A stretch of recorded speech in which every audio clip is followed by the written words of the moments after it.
And new tonight at 5:30, tough questions on DACA for New York's top prosecutor. Attorney General Eric Schneiderman announced yesterday he's suing to protect so-called dreamers. And it is hardly the first legal action the AG has taken against Washington. 2 on your side's Dave McKinley went to get some answers about that from him. Dave? Well, Mary Alice, some believe that if we become a litigious society, then New York's Attorney General has become a poster child of same. His DACA lawsuit is the latest in a string of attempts by the Democrat Schneiderman to use the courts to stop the Republican president's policy proposals.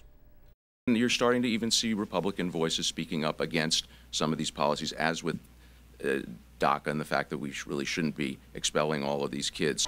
They are the so-called dreamers, children and young adults who are in the country illegally, brought here by their parents who also flouted the law to get in. The president says that in 6 months he will consider removing protections against their possible deportation enacted by the previous administration unless Congress acts to codify those protections so they can stay legally. Schneiderman, as he often has before, was quick to file a lawsuit against us. But I'm not going to back down from defending New Yorkers. Schneiderman, a Democrat, has been a vocal critic of the Republican president. This is not anything that has to do with the president's personality. This has to do with public policies that would hurt New Yorkers. We bring our cases on the merits.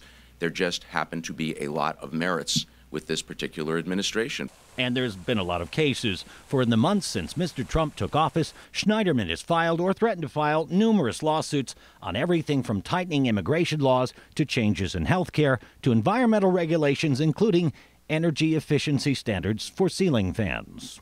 And some believe that whenever the president does anything, you can't wait to get your paperwork in hand and rush the line at the clerk's office, and that it's highly political. Every one of the cases that you've cited, I'm happy to talk about that as a matter of sound public policy being undone by what seems to be a fairly reckless administration. So I don't view this as at all political. I view this as my effort to protect the people of the state of New York. How much are all these lawsuits costing us?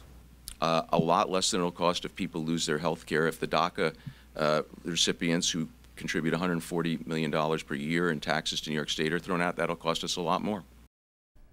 Meanwhile, Schneiderman came to Buffalo today to warn about a new danger in western New York tied to the opioid crisis: fake oxycodone pills, which are actually laced with fentanyl and which he says, make no mistake, will kill you. It's a story you won't want to miss coming up at 6. Dave McKinley, Channel 2 News.